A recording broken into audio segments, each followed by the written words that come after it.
അച്ഛൻ സമ്മതിക്കില്ല. ഞാനാ കൈ കാണിച്ചത്. ഇവിടെ വേറെ ഓട്ടോ കിട്ടില്ലേ? കുട്ടിക്ക് വേറെ ഓട്ടോ കിട്ടില്ലേ? ഇറങ്ങൂട്ടി, ഞാൻ വണ്ടി നിർത്തിക്ക, കുട്ടി കയറുക. തോന്നിയാസല്ലേ അത്? ആണെന്ന് വെച്ചോ, വേറെ ഓട്ടോ കയറാൻ എനിക്ക് മനസ്സില്ല. പിടിച്ചിറക്കും. ആര്? താനോ? ഇങ്ങോട്ട് ഇറങ്ങാനാ പറഞ്ഞു. കയ്യെ കയറി പിടിക്കുന്നു. വണ്ടി ഇവിടെ.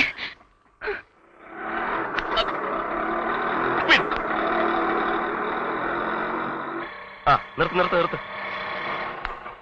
ഹലോ, ഈ എയുടെ വീട് ഏതാ? ആ വീടാ.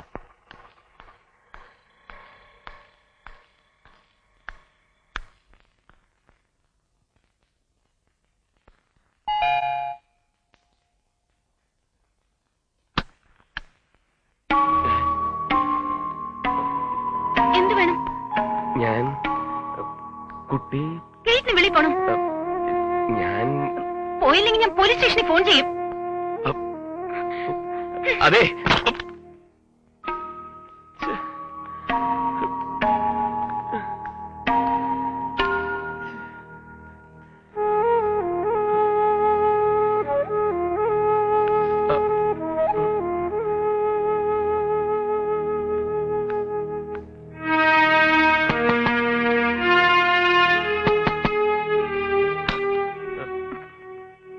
താൻ പോയില്ലല്ലേ? ഞാൻ എയോ കാണാൻ വന്ന. എന്തിന്? താൻ കൈ കാണിച്ച ഓട്ടോയിൽ ഞാൻ കയറിയെന്ന് കംപ്ലൈന്റ് പറയാനോ? അയ്യോ, അതിനല്ല. കുട്ടി എയോടെ. താൻ എന്റെ കൈയിൽ കയറി പിടിച്ചു, സ്റ്റുപ്പിഡ് എന്ന് വിളിച്ചു. ഇറങ്ങി പോകാനാ പറഞ്ഞ. സരസ്വതി വിലാസ സ്കൂളിൽ മാഷായിട്ട് എനിക്ക് ക്ലെയിം ഉള്ളതാ. പക്ഷെ മാനേജരും മറ്റൊരാളുടെ കാശ് ഒരു വാങ്ങിച്ചു. കാര്യം ഇവിടെ പറയണ്ട. എന്റെ ദൈവമേ, എന്റെ ഓരോ കഷ്ടകാലം. അല്ല, എന്ത് പറയാനാ. കുട്ടി എയുടെ മകളായിരിക്കും അല്ലേ? ആളറിയാതെ പറ്റിപ്പോയതാ. ബേസിക് ആയിട്ട് കൾച്ചറുള്ള ഒരു മനുഷ്യൻ ആളറിഞ്ഞാലും ആളറിഞ്ഞില്ലെങ്കിലും മര്യാദ വിട്ട് പെരുമാറില്ല. നിങ്ങളുടെ പ്രശ്നം എന്താ? സരസ്വതി വിലാസം സ്കൂളില് മാഷായിട്ട് ചേരണം. ചേരും. നിങ്ങൾ അവിടെ മാഷായിട്ട് ഉടനെ ചേരും. ഞാൻ അച്ഛനോട് പറഞ്ഞേക്കാം. പോരെ? അച്ഛൻ ഇവിടെ ഇല്ലേ? വരാൻ വൈകും. വന്നാൽ ഉടനെ പറഞ്ഞേക്കാം. എന്താ തന്റെ പേര്? ഗോകുലകൃഷ്ണൻ. പേരും പറഞ്ഞേക്കാം. എന്റെ ജീവിത പ്രശ്നമാണ്. അതും പറഞ്ഞേക്കാം. മിസ്റ്റർ, പെൺകുട്ടികളോട് വൃത്തികെട്ട രീതിയിൽ പെരുമാറുന്നതാണോ ഒരു ടീച്ചർ ആവാനുള്ള തന്റെ യോഗ്യത? താൻ പഠിപ്പിച്ച ആ കുട്ടികൾ നശിച്ചു പോവും. ആയ എന്റെ അച്ഛന് എന്തെങ്കിലും അധികാരം ഉണ്ടെങ്കിൽ ഈ ജന്മത്തെ താനെ സ്കൂളിൽ പഠിപ്പിക്കില്ല.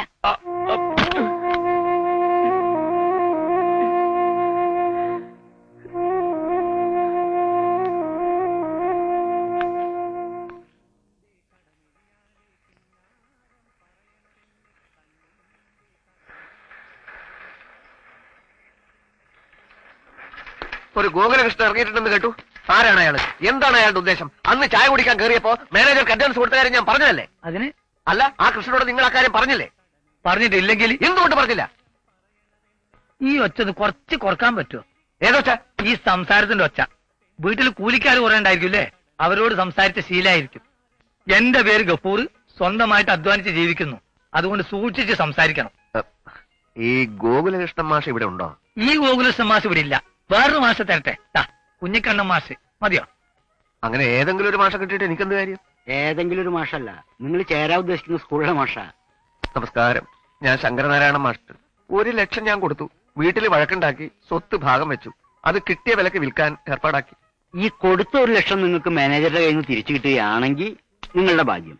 സ്വത്ത് വെച്ച് കിട്ടുന്ന കാശും ഈ 1 ലക്ഷം ബാങ്കിലിട്ടിട്ട് ഇനിയുള്ള കാലം നിങ്ങൾ സുഖമായിട്ട് ജീവിച്ചോളൂ. ഈ സീറ്റ് കിട്ടാൻ വലിയ പാടാ. അത് നിങ്ങളാണോ തീരുമാനിക്കാൻ? ഞാൻ മാനേജർ. ഞാൻ ആത്മഹത്യ ചെയ്യും. അപ്പൊ പിന്നെ എന്തിനാ ജോലി? മാഷേ, നിങ്ങൾക്ക് ജോലിയും കിട്ടില്ല, കൊടുത്ത 1 ലക്ഷവും കിട്ടില്ല. പിന്നെ ഈ മാനേജർ എന്ന് പറയുന്ന മാനേജർ ഉണ്ടല്ലോ, അയാളല്ല യഥാർത്ഥ മാനേജർ, അയാളുടെ മകളാ മാനേജർ. അയ്യോ, എന്തേ? അല്ല, എന്നെ അപ്പോയിന്റ് ചെയ്യേണ്ടത് ആ കുട്ടിയാണോ? ഗോകുലകൃഷ്ണൻ അപ്പോയിന്റ് ചെയ്യുന്നത് ആ കുട്ടിയായിരിക്കും. ആകെ പ്രശ്നമായല്ലോ. എന്തേ? ആ കുട്ടി കുളി കഴിഞ്ഞ് അർദ്ധനഗ്നയായി വന്നപ്പോ ഞാൻ അബദ്ധത്തിൽ മുറി കയറി. കുട്ടി പേടിച്ച് നിലവിളിച്ചു. ഞാൻ ഇറങ്ങി ഓടി. എന്നാ പിന്നെ നേരെ ചെന്നാ മതി, ഉടനെ സ്കൂൾ ചേർക്കും. മാഷും എവിടെയാ മാഷ്ട നാട്? കുറുവാഞ്ചേരി. TTC 86 വെച്ചാ. എന്റെ പ്രശ്നം എന്തെന്നറിയോ മാഷെ? ആരെങ്കിലും വയസ്സ് ചോദിച്ചാൽ ഞാൻ 29, 30, 31 എന്നൊക്കെയാ പറയാ. പക്ഷെ യഥാർത്ഥത്തിൽ എനിക്ക് 35 2 മാസം കഴിഞ്ഞാൽ പിന്നെ സർവീസ് കയറാൻ പറ്റില്ല. ഒരു വീട്, ഭാര്യ, കുടുംബം എന്നൊക്കെ പറയുന്ന പല ആഗ്രഹങ്ങളുണ്ടേ. ജോലി കിട്ടിയിട്ട് കെട്ടാമെന്ന് കരുതി കാത്തിരുന്നു, കിട്ടിയില്ല. അപ്പൊ പിന്നെ കല്യാണം കഴിച്ചിട്ട് ജോലി അന്വേഷിക്കാമെന്ന് വിചാരിച്ച് പെണ്ണന്വേഷിച്ച് നടന്നു. ജോലി ഇല്ലാത്തത് കൊണ്ട് പെണ്ണും കിട്ടിയില്ല. അങ്ങനെ ജോലി, കുടുംബജീവിതം എന്നൊക്കെ പറഞ്ഞ് ആകെ കുഴഞ്ഞു മറിഞ്ഞു കിടക്കുക. പക്ഷെ നിങ്ങൾ ഈ ജോലിക്ക് ശ്രമിക്കണ്ട. എന്നെ ഭ്രാന്ത് പിടിപ്പിക്കരുത്. നിങ്ങൾക്ക് ഇപ്പൊ തന്നെ കുറേശ്ശെ ഭ്രാന്തുണ്ട്.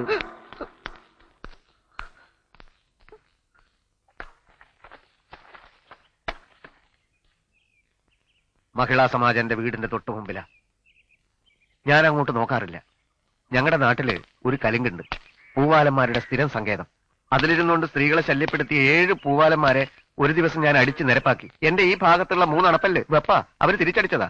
കുട്ടി കുളി കഴിഞ്ഞ് വരൂന്ന് അറിഞ്ഞിരുന്നെങ്കിൽ ഞാൻ മുറി കയറില്ലായിരുന്നു. പേപ്പർ കാർഡിൽ പാട്ട് കേട്ടു, കേറിപ്പോയി. പക്ഷേ കുട്ടിയുടെ പേടിച്ച മുഖം അല്ലാതെ വേറൊന്നും ഞാൻ കണ്ടിട്ടില്ല. പ്രൈമറി ക്ലാസ്സിലെ പാഠപുസ്തകത്തില് എല്ലാ ഭാരതീയരും എന്റെ സഹോദരീ സഹോദരന്മാരാണെന്ന് പറയുന്ന ഒരു പ്രതിജ്ഞ ഉണ്ടല്ലോ. ആ പ്രതിജ്ഞ എടുത്ത ശേഷം എല്ലാ സ്ത്രീകളെയും എന്റെ സഹോദരികളായിട്ട് എനിക്ക് കാണാൻ കഴിഞ്ഞിട്ടുള്ളൂ. ഭാരതീയ സഹോദരിയെ ഒരു സഹോദരൻ കല്യാണം കഴിക്കാൻ പാടില്ലല്ലോ. അതുകൊണ്ട് ഞാൻ ഇതുവരെയും കല്യാണം കഴിച്ചിട്ടില്ല. ഭാരതത്തിലല്ലേ പ്രശ്നമുള്ളൂ? സിലോണും മാലദ്വീപൊക്കെ ഇവിടെ അടുത്തല്ലേ? അവിടെ എവിടെങ്കിലും പോയി കല്യാണം കഴിക്കാലോ? അത് ആലോചിച്ചുകൊണ്ടിരിക്കുകയാണ്. വിസയ്ക്ക് അപ്ലൈ ചെയ്യണം. ഈ ചിരി എന്നോടുള്ള ദേഷ്യം തീർന്നതിന്റെ സൂചനയായിട്ട് ഞാൻ കാണുന്നു. ഇനി ഞാൻ കാര്യത്തിലേക്ക് കിടക്കുകയാണ്. കുട്ടിയാണ് സ്കൂൾ മാനേജർ എന്ന് അറിഞ്ഞു. അച്ഛൻ്റെ 1 ലക്ഷം കൊടുത്തിട്ടുണ്ട്. ബാക്കി 3 ലക്ഷം ഉടൻ ശരിയാവും. എന്നെ അപ്പോയിന്റ് ചെയ്യണം. നടക്കില്ല. നടന്നേ തീരൂ. ഞാൻ ഒപ്പിട്ടാലും ഹെഡ് മാസ്റ്റർ അച്ഛൻ പറഞ്ഞാലേ AOയ്ക്ക് പേപ്പർ അയക്കൂ. അങ്ങനെ അയച്ചാൽ തന്നെ ഗോകുലകൃഷ്ണ മാഷിനെ മറികടക്കാൻ ഇയാൾക്ക് പറ്റില്ല. കുട്ടി എന്നെ അപ്പോയിന്റ് ചെയ്യൂ, ബാക്കി ഞാൻ നോക്കിക്കോളാം. മറ്റൊരാളുടെ ജോലി എന്തിനാ തട്ടിപ്പറിക്കുന്നേ? ഭാരതീയനായ ഗോകുലകൃഷ്ണനെ ഒരു സഹോദരനെ കണക്കാക്കിക്കൂടെ? കണക്കാക്കാം, പക്ഷെ ഉള്ളതെല്ലാം വിറ്റുപെറുക്കാൻ ഏർപ്പാട് ചെയ്ത് കഴിഞ്ഞതിന് ശേഷമാണല്ലോ ഈ ഗോകുലകൃഷ്ണൻ സഹോദരനെ പറ്റി ഞാൻ അറിയുന്നത്. അപ്പൊ ഇനി പിന്മാർക്കൂടെ? സാധിക്കില്ല. ഞാൻ വല്ലാത്തൊരവസ്ഥയിലാണ്. അയാളും അങ്ങനെ ഒരു അവസ്ഥയിലാ. പ്ലീസ്. നടക്കില്ലെന്ന് പറഞ്ഞില്ലേ?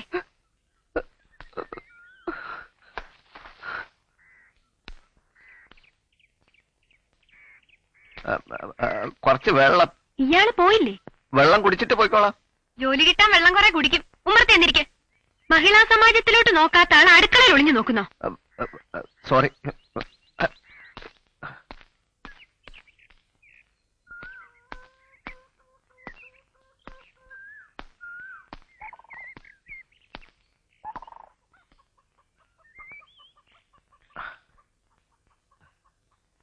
ഞാനൊന്ന് നോക്കിയപ്പോ മേശപ്പുറത്ത് പട്ടണക്കാട് പുരുഷോത്തമൻ പാടിയ പാട്ടുകളുടെ കാസറ്റുകൾ മാത്രമേ കണ്ടുള്ളൂ. അതെന്താ അങ്ങനെ? അതങ്ങനെയാ.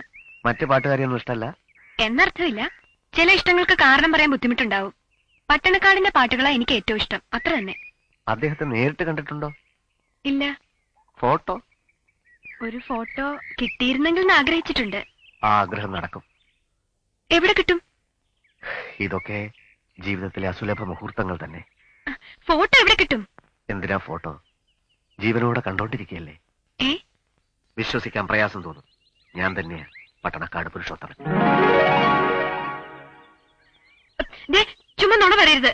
സർക്കാരിനോട് ഞാൻ നുണ പറയും. കാരണം മറ്റു ജോലികൾ ചെയ്ത് പണം വാങ്ങാൻ പാടില്ല എന്ന് സർക്കാർ അനുശാസിക്കുന്നത് കൊണ്ട്. പക്ഷേ ഒരു ആരാധികയോട് ഒരിക്കലും ഞാൻ നുണ പറയില്ല. നിങ്ങളുടെ പേര് ശങ്കരനാരായണൻ. പക്ഷേ പട്ടണക്കാട് പുരുഷോത്തമൻ എന്ന തൂലികാ നാമത്തിൽ ഞാൻ പാടുകയാണ്. തൽക്കാലം പോട്ടെ. ഉച്ചയ്ക്ക് 2 മണിക്ക് ഒരു പാട്ട് റെക്കോർഡ് ചെയ്യാനുണ്ട്.